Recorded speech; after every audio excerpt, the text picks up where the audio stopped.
Start winning at the races with Daily Racing Form's new mobile pass performances, featuring exclusive buyer speed figures and expert analysis and selections. Go to drf.com/best and get the power of DRF in the palm of your hand.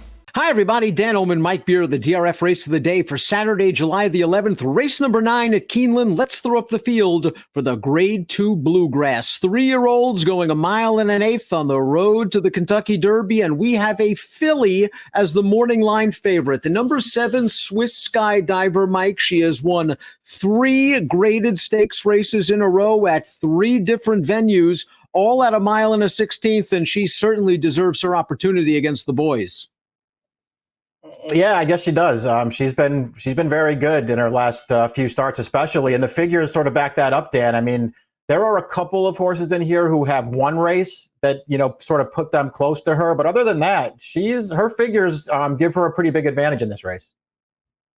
She has a versatile running style that allows her to get good trips. Now, Timeform US believes she might be part of a solid, if not outright fast pace. They have her on the lead. Something tells me, however, that Chivalry, who's a fast horse and who was the pace presser in the Florida Derby when finishing second behind Tiz the Law, something tells me Johnny V is going to use the inside post to his advantage and put Chivalry on ascend. I think Swiss Skydiver is going to be sitting in a really comfortable spot, second or third. The question is, will she get the 9? Yeah, I sort of agree with that. I think you're going to see Chivalry on the lead in this race. Swiss Skydiver, certainly has speed, Dan, but I would just doubt that Mike Smith sends her in this race. I think Chivalry is also a little bit questionable at the 1.125 miles. Yes, he was second in the Florida Derby. No match for divisional leader Tiz the Law. He's a multiple stakes winner sprinting. Now, here was his race after the Florida Derby. They cut him back to a 1-turn mile. He ran really well, I thought. He got hooked up in an early battle with Fountain of Youth winner Ate Indian, the 3-5 favorite. Right here, he tucks Ate Indian to bed and kisses him goodnight, but the closers understandably eat up Chivalry. Classic situation of winning the pace duel and losing the race war. He ran well in that race, Dan. I do sort of feel like there's a race out there for him. And maybe it's sprinting, but if it's going to be routing, it sort of feels like it's just going to be a race where he gets loose on the lead. And I don't know if that's going to be the case in this race. Finnick the Fierce was beaten last time out by Art Collector, but I'm interested in your thoughts on this race. Finnick the Fierce might have been taken out of his element a little bit. He's more of a stalker, mid-pack, one-run closing type. And because of the nature of that field, a short field without much pace, I think he was forced to be a little bit closer to the early lead than usual. That being said, Art Collector scampered away from him in the stretch, but he ran some decent races prior to that, the Arkansas Derby, and I think with a fast pace on tap, they're going to take him back, make one run. Maybe he can get a piece of this at a price. Yeah, maybe he'll get a better trip in this race. I guess I don't care so much about his last race, Dan. Those 4-horse fields with no pace on. I don't want to be too hard on him for that race. I actually did think his Arkansas Derby was okay. It didn't make me, necessarily want to bet him back in the Bluegrass in this race, but I thought he ran fine in that race, 2-back. Art Collector in some ways is the key to this race, because if he runs back to that 100 buyer speed figure from his most recent start, he is going to be extremely salty indeed. Now, he had a candy situation. 3 opponents, no pace. He got to the front, he walked the pace on the lead, and he sprinted home. And it was an eye-catching way he finished that race off. And I guess he was flattered when the runner-up came back to win the Indiana Derby on Wednesday night. This horse has finished first in his last 3 races, is certainly bred to get the 1 1/8 miles. And perhaps most importantly, Mike, he doesn't need the lead to win. He's come from off it in the past, and those tactics, I'm assuming, are going to be waiting for him on Saturday. Yeah, I guess soft trip or not, at least last time, you sort of got the feeling that the 2 turns and the stretch out in distance did not really affect him at all. He really won that race easily. And as you mentioned, his 2 prior wins, I know they were sprints, Dan, but he was very comfortable off the pace. He finished really well in those races. I don't know where his ceiling is. I don't know how good he actually is, but I like each of his last 3 races. This horse could be pretty good. I think he's a pretty main contender in this race. Prime contender, to be sure. 5-1 on the morning line. Mr. Big News pulled off a 46-1 shocker in this race. The Oakland Stakes going this distance at 1.125 miles, but he got a big pace to run at. And he made a Little bit of a mid-move on the turn. He's going to take over from the tired pace setters, and now he's going to hold off the closing kick of Farmington Road. The first and second place finishers of this race came from 11th and 13th, respectively, after the first quarter mile. So this pace really helped out Mr. Big News. It certainly did. And listen, I don't want to, knock this horse. It feels like he's going to be an okay price once again. I will say leading into that race last time, I wasn't thrilled with his form. I thought he was okay, but I wasn't thrilled by it. He got a big win last time. We'll see if he can back it up. Man in the Can is an Arkansas bred that's done little wrong. 4 of 5 lifetime, 3 in a row, won at 1 1/8 last time out, and he beat Dean Martini, who came back to win the Ohio Derby with a 95 Beyer speed figure. This is a horse that is improving. His Beyers are light, but he's so lightly raced that I wouldn't be surprised after pairing up those Beyer tops, a forward move is coming. It's a big ask stepping up into the Open Stakes ranks for the first time, but this horse has done little wrong. Yeah, he really has. He's a very likable horse, too. And listen, at the end of the day, this isn't the strongest bluegrass you're ever going to see in the world. He deserves his chance in here. I got to admit, Dan, I wasn't a huge fan of his heading into that last race in particular, but he ran well in that race. And Dean Martini, the horse he ran down, he came back with a big win of his own last time.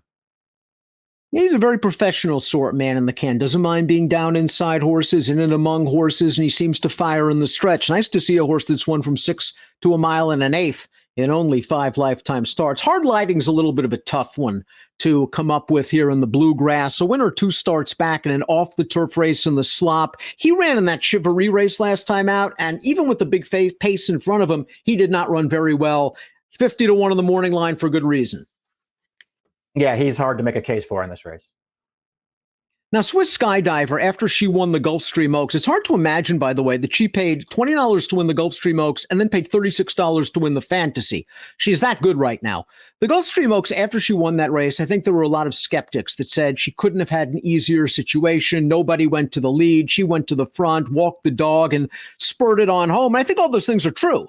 But she's, I think, proved the critics wrong in her last 2 races. In the Fantasy, she ran down Swiss Skydiver, who is a good filly that we'll see in the Ashland on Saturday. And Swiss Skydiver was able to get up close. I thought that was a really impressive performance. And then this race, the Santa Anita Oaks, what more can you say?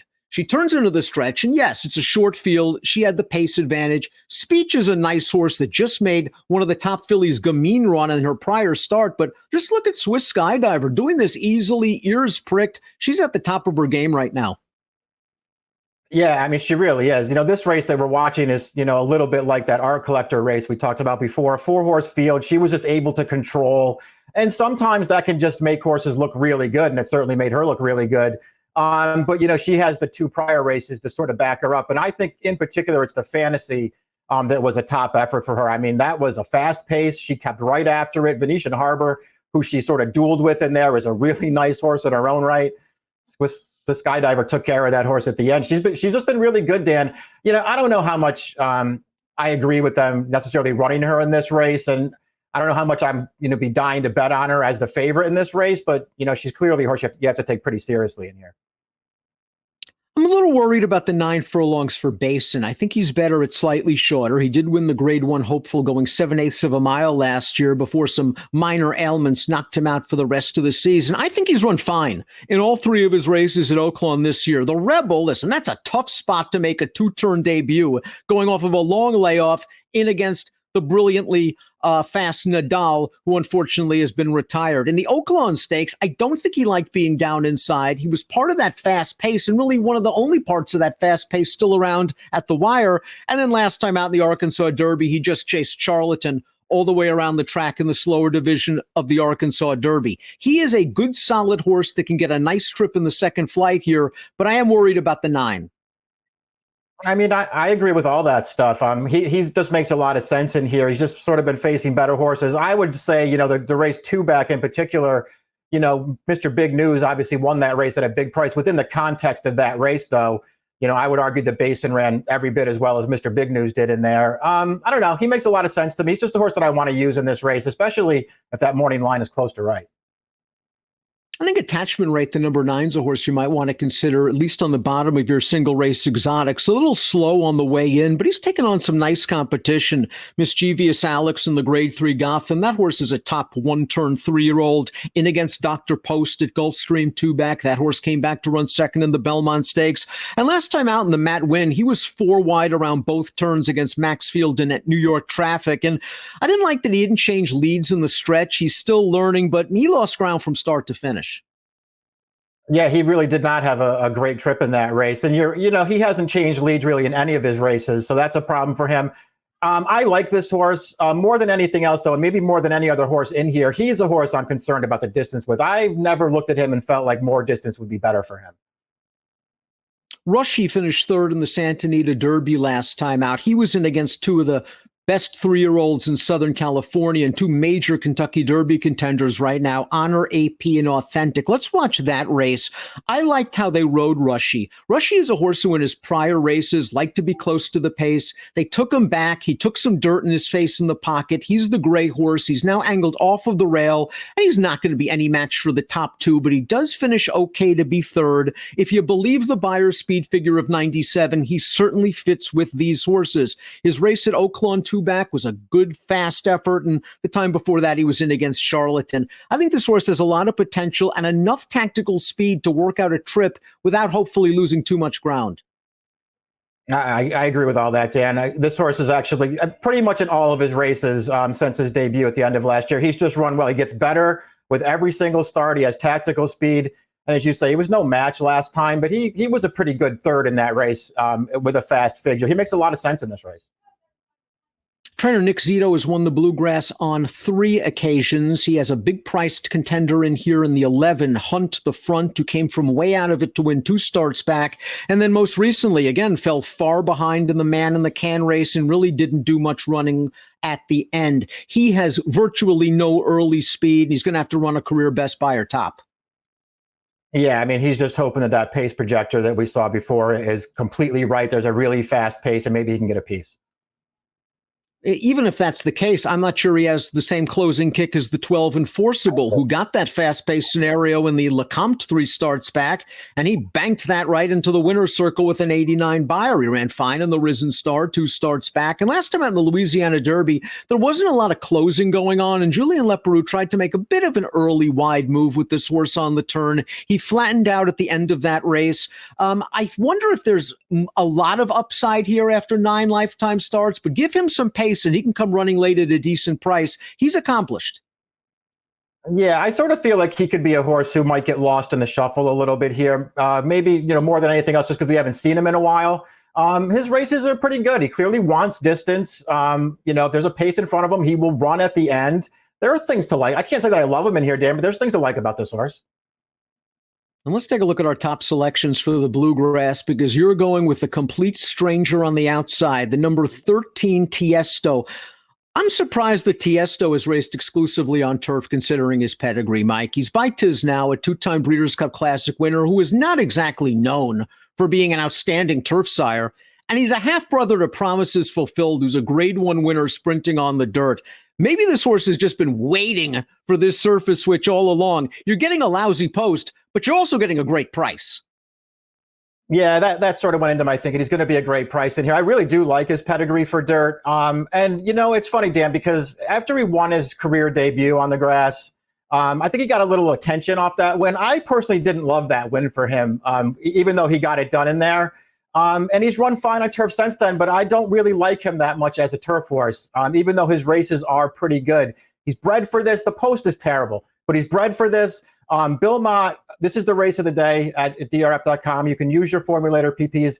Go look up Bill Mott's statistics going turf to dirt in stakes races and routes. They are excellent numbers. He does this, it seems like with a purpose, and there are 3 graded stakes winners in that sample as well. So I feel like Mott does this with intention. Wish he had a better post, but he's a great price in here in a race where I don't love anybody. I'll take a shot with this horse. You're going 13, 8, 3, and 7. I had a tough time separating the 3 Art Collector, the 10 Rushy. I want to use both of those horses in multiple race wagers. I liked Rushy's effort against Honor AP, who's one of my favorite 3-year-olds right now. I think he can sit a good trip in here. We'll find out how good Art Collector is. And of course, Swiss Skydiver, she's the one to beat. 13, 8, 3, 7 for Mike, 10, 3, 7, 2 for me in the Saturday race of the day. It's the Bluegrass, and it has an approximate post time of 5:30 Eastern. Good luck.